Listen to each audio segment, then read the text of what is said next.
Olá, boa noite a todos e todas. É um grande prazer estar aqui nesta manhã de domingo para poder estudar a palavra de Deus com você.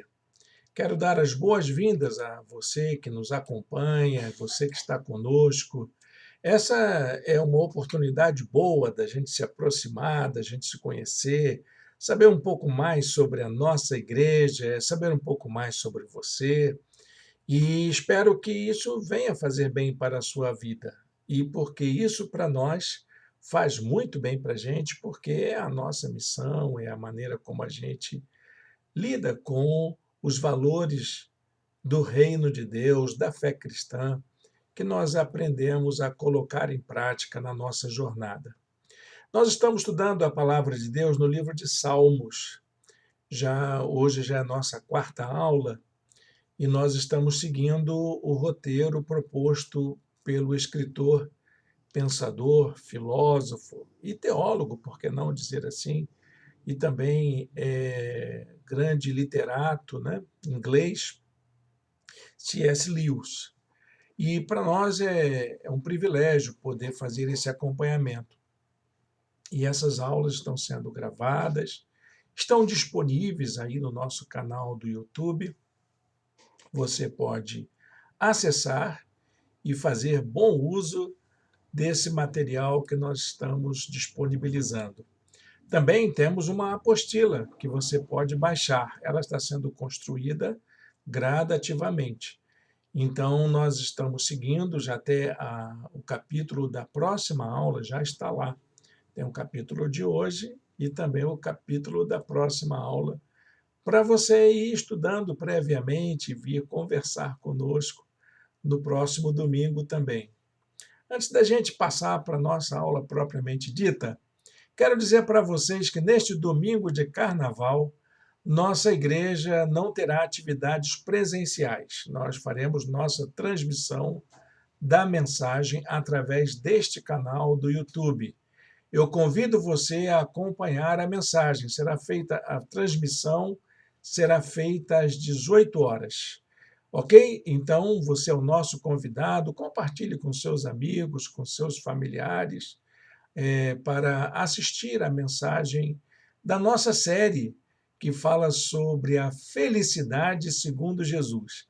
Estamos estudando sobre as bem-aventuranças e tem sido cada domingo uma experiência muito agradável de reflexão bíblica, de contemporaneidade, de contextualização da palavra de Deus, sobre os significados das bem-aventuranças para os dias atuais.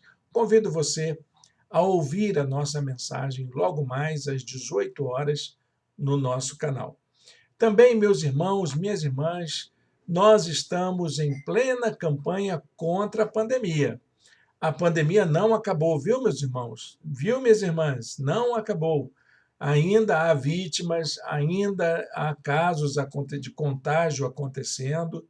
Então, nossa igreja defende as medidas de prevenção da Organização Mundial da Saúde, que são usar a máscara, manter a higiene das mãos e o afastamento das pessoas entre 1 metro e 1,5 metro, evitando a aglomeração. Não se engane, a pandemia não acabou, essas medidas estão valendo e elas são necessárias nesses tempos de hoje. Outra coisa que nós fazemos também nesse tempo de pandemia é promover a campanha de vacinação. Nossa igreja é a favor da vacina.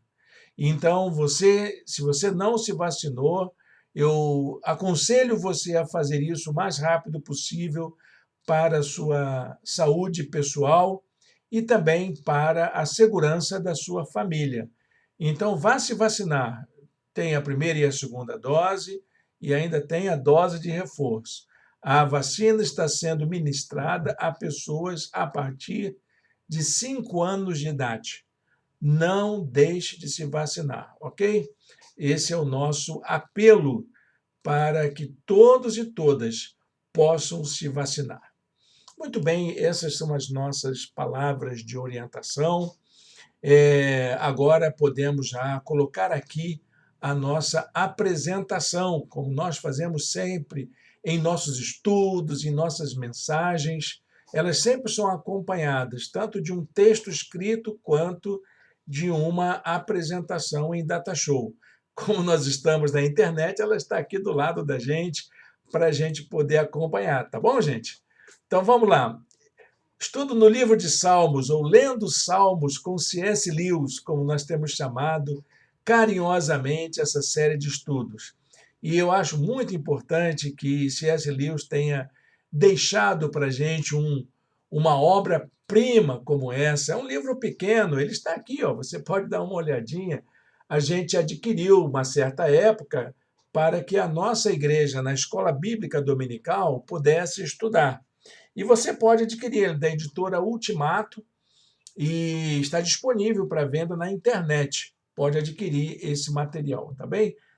Para facilitar o estudo, nós estamos fazendo um resumo, uma espécie de um fichamento na forma de uma apostila para aqueles que não podem adquirir o livro. Então, você tem ali o resumo das ideias principais de cada capítulo. E estamos seguindo capítulo por capítulo. Hoje é a nossa quarta aula, é a aula de número 4. E nós estamos entrando no capítulo 3 do livro, que vai tratar de um tema bastante inusitado, que muitas pessoas não gostam de tratar dele. Mas o salmista ele tinha um modo próprio de abordar a questão da morte.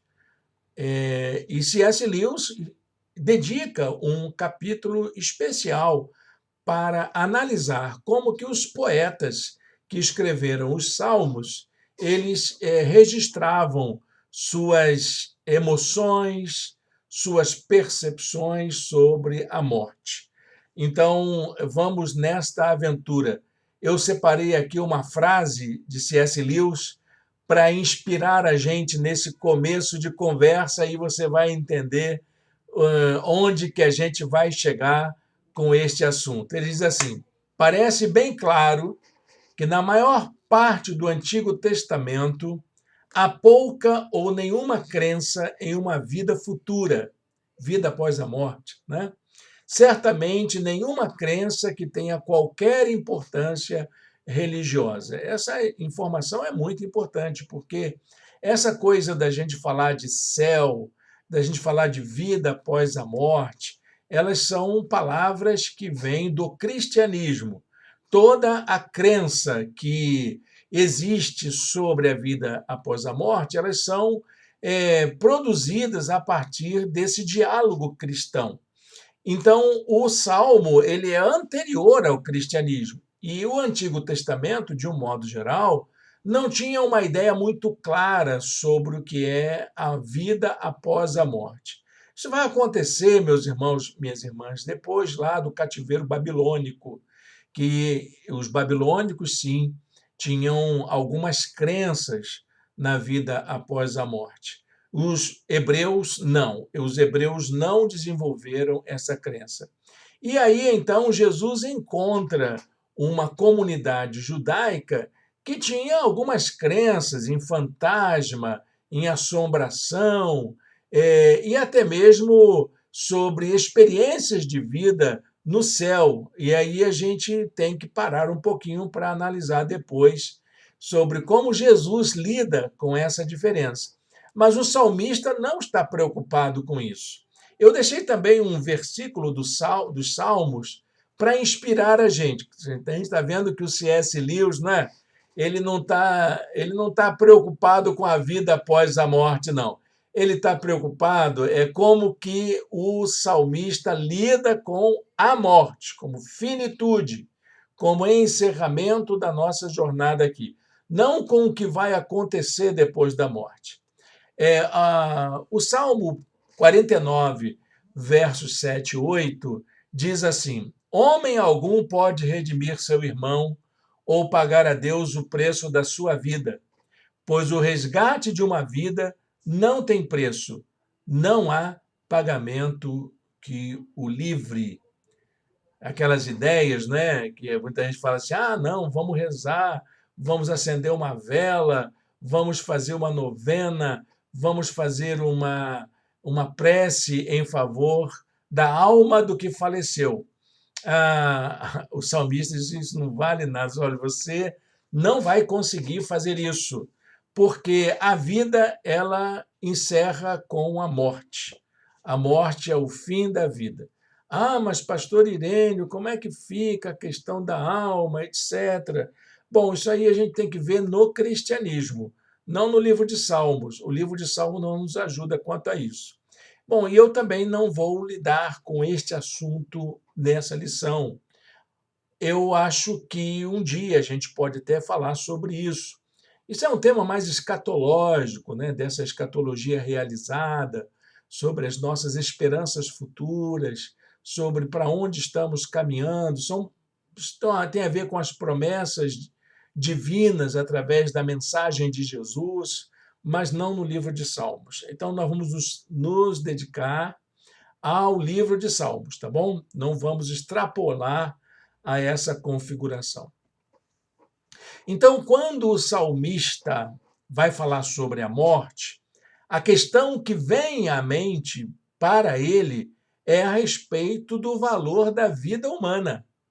O quanto vale uma vida para Deus? O quanto Deus investe nela? Estou lembrando aqui de um salmo, né? Salmo 116, quando o salmista diz que preciosa é a vista do Senhor, a morte dos seus santos. E eu me lembro de um velório que eu compareci, e o pregador fez uma exegese desse versículo, e ele ressaltou que a expressão utilizada pelo salmista, preciosa é a vista do Senhor, tem aquela ideia de que custa caro para o Senhor investir na vida de um santo. Então, quando um santo morre, é uma perda irreparável de tanto investimento de Deus para aquela vida. Significa que ele vai ter que investir em outro ser, em outra vida, para que possa substituir aquela que se foi. Muito importante essa colocação. A preocupação com a vida além da morte é mais cristã, como eu disse agora há pouco. Os hebreus e os judeus não lidavam muito bem com isso. Aliás, os judeus não lidavam nem bem com a morte, eles não tinham muita sensibilidade com a morte, apenas como uma perda, como uma saudade. Eles até tinham dificuldade de fazer velório, de chorar aos seus mortos. Então, nas famílias mais nobres, costumavam até contratar pessoas para chorar nos velórios, que eram as chamadas carpideiras. E, claro, se não há nenhuma compreensão doutrinária, nenhuma expectativa para uma vida além da morte, também não existia nenhuma compreensão dentro da cultura e da teologia hebraica a respeito da condenação eterna, do desfrute eterno, das bênçãos eternas, de morar eternamente no céu. A ideia da eternidade da alma não era também uma coisa bem definida na cultura hebraica. Eu sei que muitos estudiosos vão dizer: mas o autor fulano de tal, estudando o Velho Testamento, as profecias e não sei o que, entendeu dessa forma. Perfeito, é possível, mas não nos Salmos. Nos Salmos nós não encontramos essas preocupações, não há essa preocupação. Nem em relação à vida após a morte, se vai ser condenado ou vai para o inferno depois da morte, ou se ele vai para as delícias celestiais. Nós vamos encontrar isso lá, por exemplo, nos profetas menores. Daniel, por exemplo, o profeta Daniel fala sobre isso numa parte mais relacionada ao texto pós-babilônico, que é um texto que é considerado, né, o texto do período do cativeiro babilônico, posterior ao cativeiro babilônico. Então, depois a gente pode até fazer um estudo, se você quiser, coloca aí no comentário eu queria fazer um estudo sobre a vida após a morte na Bíblia. Ok, posso tentar fazer isso. Eu não me preocupo muito também com isso, não, tá bom, meus irmãos? Como teólogo, eu não estou muito preocupado. Por que, que eu não estou preocupado? Porque quem morreu não voltou para dizer como é que é lá, se tem inferno, se tem céu, se tem rua de ouro, se tem fogo ardendo, ninguém voltou. O que nós temos são metáforas bíblicas que indicam estas realidades do céu, do inferno e até mesmo das formas de vida após a morte. Mas são metáforas, são discursos simbólicos que a gente precisa analisar direitinho, tá bom? Então não vamos nos preocupar com isso. Por favor, não se preocupe com isso. Nós temos uma vida para viver, que eu acho que essa é a compreensão que o salmista tinha. Nós recebemos a vida como um dom, como um presente de Deus, e nós temos esta vida para cuidar. Depois que ela terminar, não tem mais jeito, não temos como corrigir esta vida que tivemos aqui. Essa é a preocupação do salmista. Se tem ou se não tem, o salmista não está preocupado. E também isso deve trazer uma certa tranquilidade para nós. O que importa é a gente fazer o melhor proveito desta vida aqui, fazer dela algo oportuno para vivermos a vontade de Deus. O Deus que nos deu de presente essa vida espera que a gente faça bom proveito dela. Amém? Muito bem. Então, não dá para ler os Salmos como se fosse um livro escrito por cristãos, não é verdade? Então, nós não estamos lendo um livro cristão. O que nós estamos lendo? Estamos lendo um livro da cultura hebraica, uma obra literária da cultura hebraica, inclusive anterior ao cativeiro babilônico. Tem alguns conceitos que são importantes. Em primeiro lugar, no livro de Salmos, vamos encontrar muitas vezes repetida a palavra alma. Alma. Quer dizer, então a gente tem uma alma? Sim, a gente tem uma alma. Isso todas as culturas entenderam isso. Aliás, tem um livro muito interessante sobre a origem da alma, sobre a origem da alma, que é o livro Sapiens. Eu li aquilo, mas eu achei interessante que a alma é como se fosse um resquício da crença de um Deus, né? Como se o homem fosse um Deus e ele tem esta alma, mas na verdade não é isso. Eu prefiro a compreensão filosófica da alma, que é aquela compreensão que os gregos desenvolveram. A alma como psique, como essa parte, né, da nossa vida em que nós tomamos decisões, em que nós fazemos nossas escolhas, essa coisa da mente, né, essa coisa da mente humana tão fértil, tão viva, nossa racionalidade. Então, para o Antigo Testamento, a alma é como se fosse um sinônimo de vida. Quando o Velho Testamento usa a palavra alma, não está falando de um fantasma, de uma assombração ou de um ente que incorpora na gente. Ele está falando da nossa vida. Todos nós temos uma alma, toda alma corresponde a uma vida. Alma é vida. Tá ok, gente? Para a gente compreender direitinho aí essa definição. O segundo conceito importante para a gente que nós vamos encontrar no livro de Salmos é o uso da palavra Sheol, palavra grega, hebraica, Sheol. Sheol quer dizer exatamente habitação dos mortos, é para onde os mortos vão. Muitos tradutores do Antigo Testamento traduzem esta palavra como inferno, mas não é inferno, é habitação dos mortos. Para onde vão os mortos? Bom, é para um lugar que eu não sei onde é. Essa alma vai ficar em algum lugar e ela é o Sheol. No Sheol tem bons e maus. Não é um inferno propriamente dito. Jesus é quem faz uma diferença, né, entre o Sheol e o seio de Abraão. Na parábola, inclusive é metafórico, né, é parabólico, né? Mas o hebreu não fazia distinção nenhuma mesmo.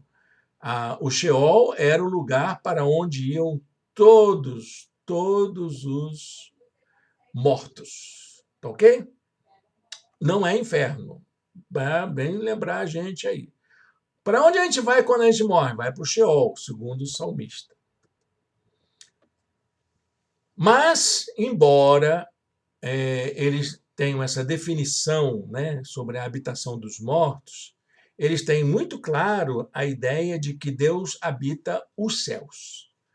O céu é a habitação de Deus. Que céu é esse? O céu não é essa abóboda azul que cobre o planeta Terra. O céu é visto como o espaço onde Deus habita. Claro que é um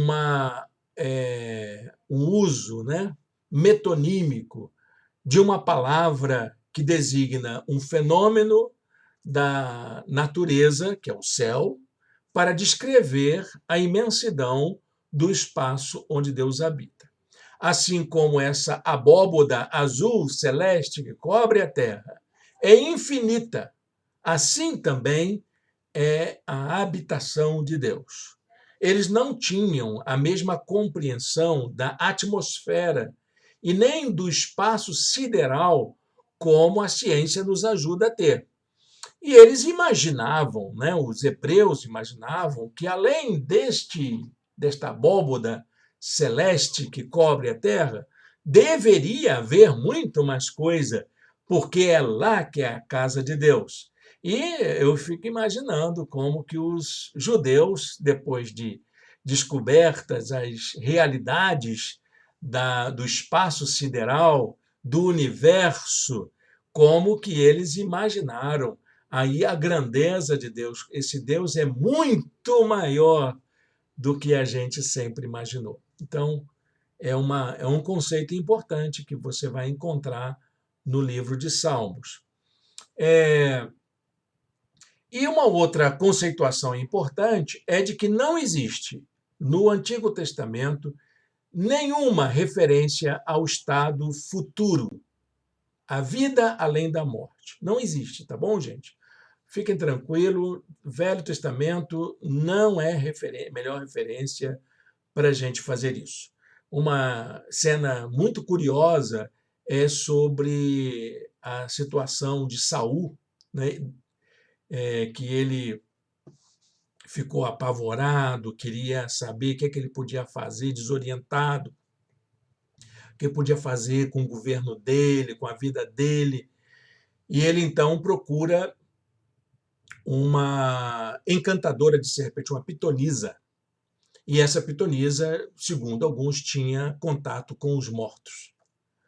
E então ela faz uma encenação, né, e diz que vai invocar a alma de Samuel.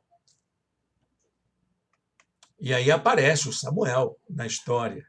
Só que tem o seguinte, nem a pitonisa e nem o Saul acreditam nessa história, mas levam muito a sério aquela palavra do Samuel, que vem na forma de Samuel, como se fosse uma repreensão de Deus para com Saul. Tem que ter muito cuidado com isso para não fazer interpretação equivocada.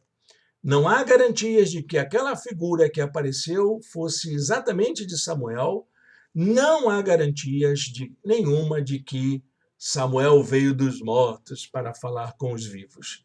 Isso também é uma anomalia, é uma exceção da palavra de por causa de uma crendice que existia naquela época, como também uma angústia que Saul estava vivendo naquele momento e ele procurava uma resposta. Tá ok? Salmos 89, 47, acho que dá para a gente fazer um fechamento desses conceitos tão complexos que o livro de Salmos nos apresenta. Lembra-te como é passageira a minha vida. Terás criado em vão todos os homens? Ele se pergunta por isso. Se essa vida tem um começo e um fim, ela é transitória demais. É por isso que ele diz que a vida é como um sopro, é um fôlego, e que se ela é tão breve, tão passageira, vale a pena colocar um ser humano no mundo? Vale a pena investir tanto na formação de uma pessoa? Essa é a questão que o salmista levanta, né? Imagina você, né, estuda a vida inteira, faz mestrado, faz doutorado, trabalha, escreve, publica, depois morre.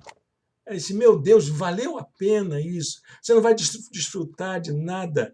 Então, é essa questão que inquieta o salmista. É nesse sentido da brevidade da vida, da fugacidade da vida, esse tempo tão curto que nós temos para fazer o melhor proveito que a gente possa ter. Então, é nessa hora que eu gostaria que a gente pudesse entrar na beleza dessa poesia. Então, a primeira constatação é que, para o salmista, a vida não passa de um sopro. Ela é passageira e a morte é o seu fim. Ok? Muito bem. Diz o salmista no Salmo 39, verso 5. Deste aos meus dias o comprimento de um palmo. Um palmo, né? A duração da minha vida é nada diante de ti. De fato, o homem não passa de um sopro. Salmo 146, verso 4. Quando o espírito dele se vai, que essa era a ideia, né? O fôlego de vida acabou. O sopro, espírito, né? Espírito quer dizer sopro em hebraico e também em grego, pneuma, né? Então, quando o sopro dele se vai, voltam ao pó. Acabou. A enterrou, vai apodrecer e vai virar pó. Naquele mesmo dia, acabam-se os seus planos. Entendeu? Tudo aquilo que nós projetamos, todos os valores da vida acabam exatamente quando o fôlego de vida termina. Então, quando o salmista ele olha para essa aflição que ele tem por causa dessa finitude, ele clama pela sua alma. Ele não pede para Deus para ele ser liberto da condenação futura, da danação futura. Ele não pede para um lugar melhor no céu. Ele pede que Deus o livre dessa morte que acaba com tudo, que põe fim em todos os seus planos. Salmo 30, versículo 3 diz assim: Senhor, tiraste-me da sepultura, prestes a descer a cova, devolveste-me a vida. É isso que ele está preocupado. Quando ele fala, salva a minha alma. Está salvando de quê? Da condenação lá do inferno, do cramunhão ficar assim espetando, né?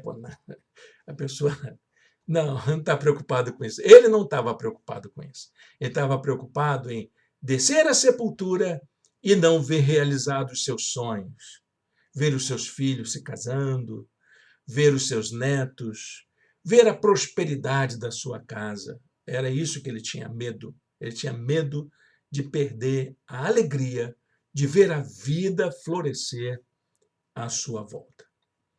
Para essa tradição hebraica, a compensação de nossa fidelidade encontra-se nessa vida aqui. Então, para você ter uma vida boa, você precisava exercitar a fidelidade. porque Deus está estabelecendo um juízo. E esse juízo não é o julgamento eterno, aquele que a gente vai prestar contas a Deus o dia que Jesus voltar. Ele não está pensando nisso. Ele está pensando no juízo que Deus faz dos meus atos aqui. Como é que eu desenvolvo os meus atos aqui?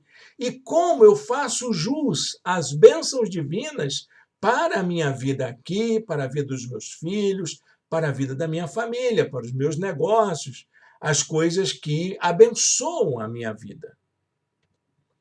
Se eu morrer, Salmo 30, verso 9, se eu morrer, se eu descer a cova, que vantagem haverá?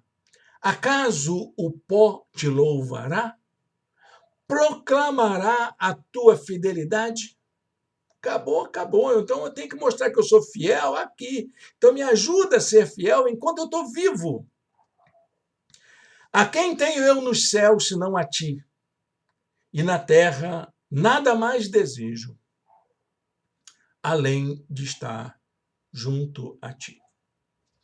No tempo de Jesus, essa crença estava ainda enraizada, e era o grupo dos saduceus que desenvolveu essa crença. Então, os saduceus, por exemplo, não aceitaram muito bem a história da ressurreição.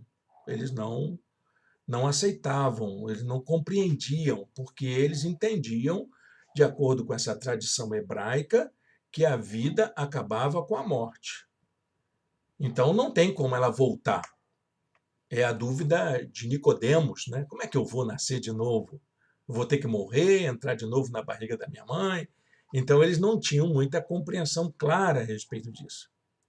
O que poderia haver de compreensão a respeito da vida além da morte era resultado das crenças de outros povos, como os babilônicos e os egípcios, porque no tempo do cativeiro egípcio também eles lidaram com essas coisas relacionadas à vida após a morte. A gente sabe que as pirâmides, né, os sarcófagos egípcios, tinham essa característica de as pessoas serem enterradas com seus bens, porque acreditava que mesmo depois da morte sua alma vinha para comer, para poder perambular e fazer as coisas que eram acostumados a fazer. Então, colocava os seus pertences ali perto daquele corpo para que a alma pudesse se utilizar deles. Era a crença de outros povos, não os hebreus. Os hebreus não foram dominados por essa crença. A crença à vida além da morte não é um tema religioso. Ok, gente? Ela não é produto de uma religião.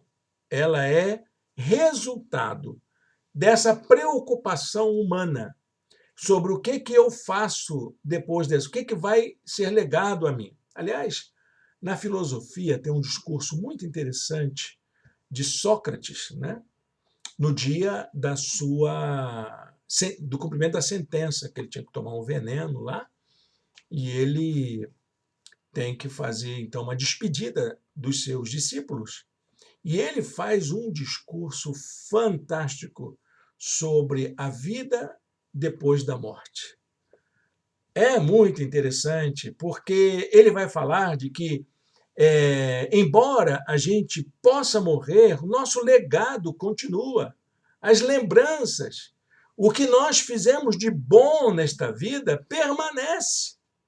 E a gente existe a partir das influências que nós exercemos, as boas influências que nós exercemos na vida daqueles que amamos. Então, esse discurso sobre a vida depois da morte de Sócrates é muito, muito interessante, registrado por Platão. Então, é uma preocupação humana com o destino, essa questão da alma humana, que tem tanto valor, que é a vida humana. Como é que ela termina assim? Como que ela pode ser perpetuada? Então, várias civilizações, várias culturas tentaram explicar o que acontecia com a vida depois da vida. Essa é a grande questão levantada. Deus não se revelou ao homem a fim de mostrar-lhe os benefícios da vida futura. Não, isso não é uma preocupação. Deus não está preocupado em que você fique juntando tijolinho para você fazer tua casa no céu, tá bom, meus irmãos? É uma crença ingênua, muitas vezes que nossas igrejas alimentaram. Colocar um tijolinho para garantir a nossa casinha no céu. Então, ele não está preocupado em falar sobre os prejuízos da vida, da perdição eterna. Ele não se preocupou com isso. Toda a ação reveladora de Deus visou trazer aos homens uma demonstração de quem Deus é. Quem Deus é. Como aquele único capaz de atender às necessidades humanas para esta vida. E aquele a quem unicamente deveríamos nos dirigir nos nossos momentos de maior necessidade, quando clamamos. E Deus se apresentou exatamente assim. Uma crença que se destina somente para garantir a alegria celeste, a fuga da condenação eterna, prejudica o desenvolvimento de um desejo por uma vida com Deus autêntica agora. Então, você aí, meu irmão, que está preocupado para onde foi a alma do seu pai que faleceu, da sua mãe que faleceu, do seu filho que faleceu, do seu tio que faleceu, do seu avô que faleceu, da sua sogra que faleceu, etc., eu diria para você, você está perdendo tempo, porque não temos mais como cuidar disso. Toda vez quando eu vou a um velório e sinto aquela dor da perda, eu gosto sempre de ressaltar um aspecto. Aquele que se foi, ele já está sendo cuidado por Deus. As promessas divinas para ele já estão sendo cumpridas. Nós não temos nenhum controle mais sobre elas. Mas ficamos nós aqui com a saudade, com a dor, e é disso que temos que tratar. O que deve orientar nossa busca por uma relação com Deus começa pela nossa própria angústia, por esse desespero acerca da nossa existência. É isso que deve orientar a nossa busca. Quando a gente se questiona, mas por que ele se foi? Ou a angústia daquele que passa pela tragédia, né? Por que ele e não eu?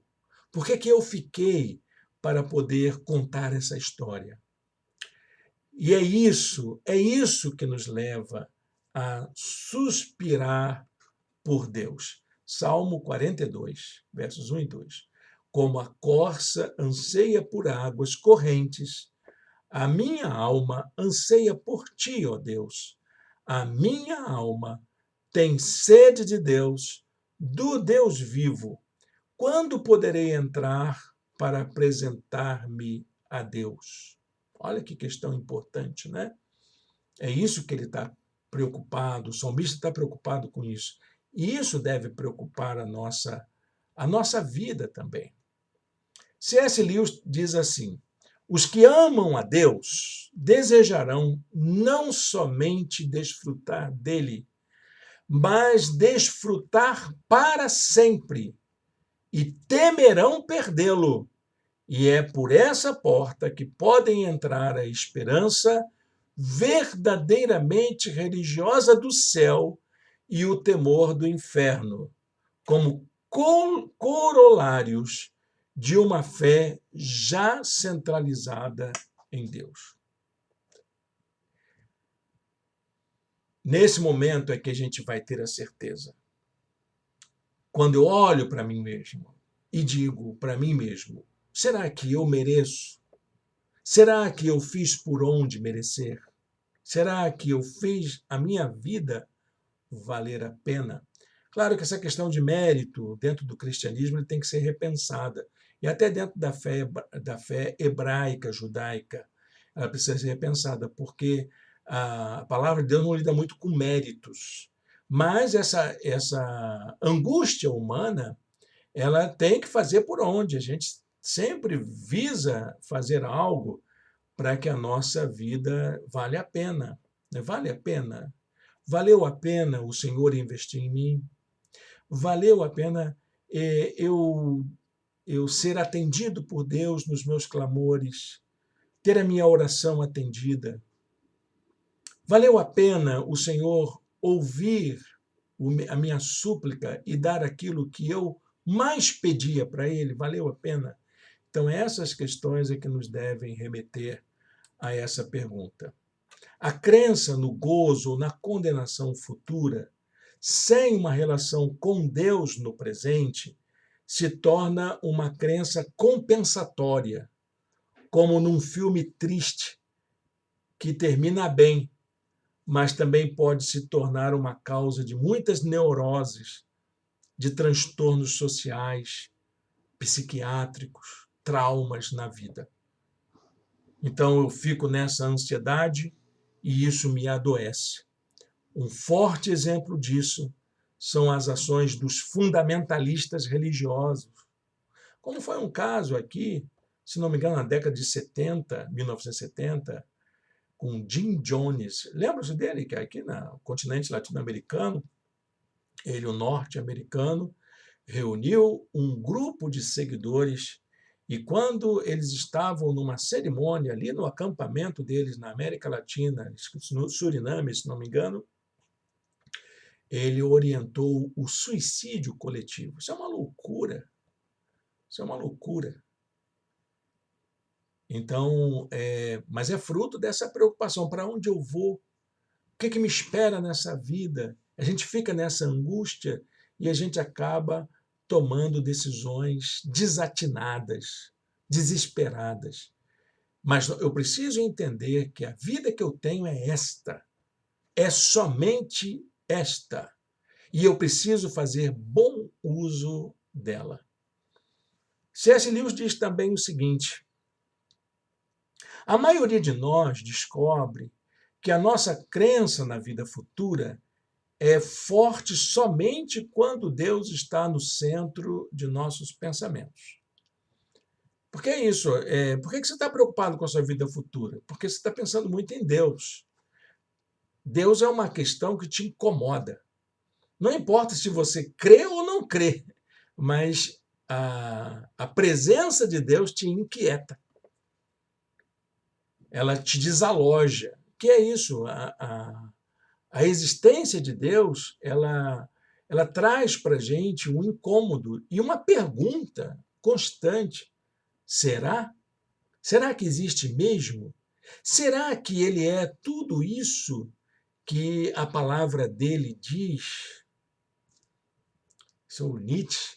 Nietzsche ele dizia uma coisa muito interessante. Diz: olha, se o Deus dos cristãos existe, nós estamos todos lascados. É por causa dessa presença inquietante, mesmo que eu não creia que ele existe.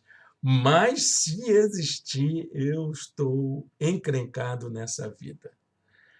E é isso que faz a gente pensar assim, bom, é sinal que tem uma vida depois da morte mesmo.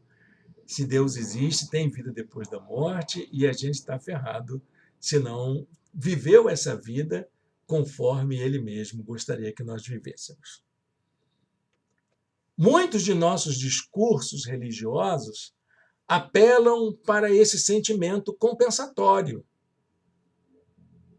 e que as nossas lutas e sofrimentos terrestres sejam comparados à esperança futura. Como diz o apóstolo Paulo, né? As aflições deste tempo presente não se pode comparar com as promessas que Deus tem reservado para o futuro.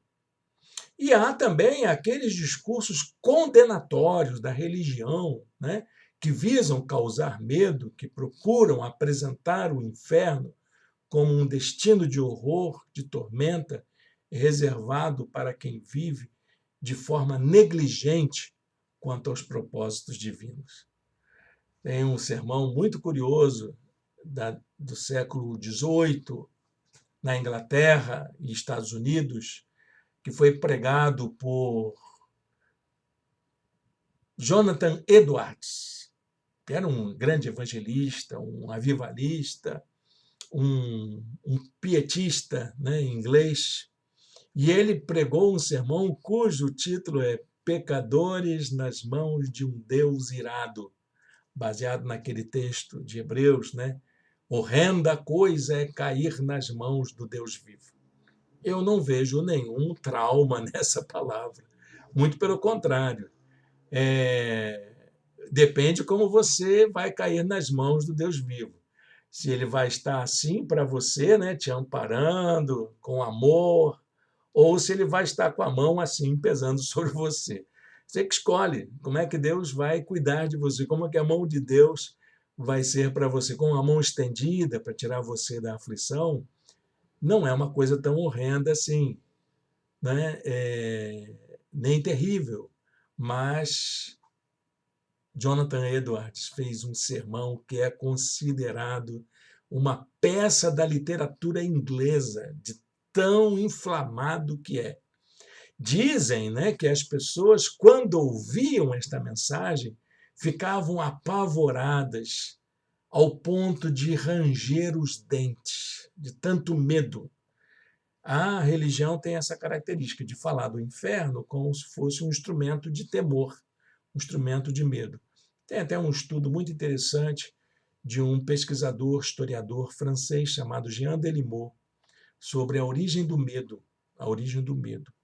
É um estudo que ele faz sobre os discursos de medo que a religião na Europa desenvolveu. Na Europa, mas veio para aqui para a gente também, esses discursos sobre a alma ir para o inferno, sobre purgatório, essas coisas todas que se dizia sobre a morte, a vida depois da morte.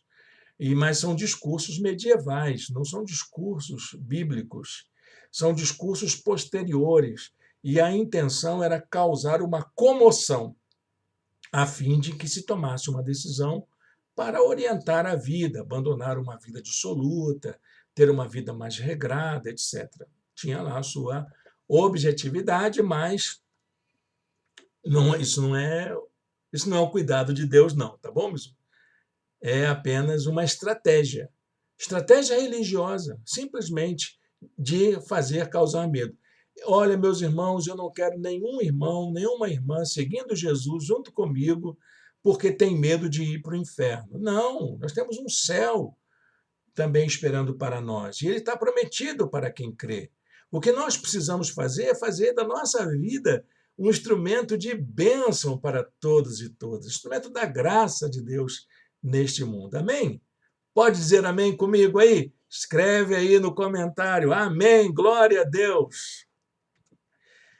A pregação religiosa cristã, sobretudo na Idade Média, com reflexos até os dias atuais, tentou impor um controle sobre a conduta das pessoas a partir da ideia do medo. Medo nessa condenação futura.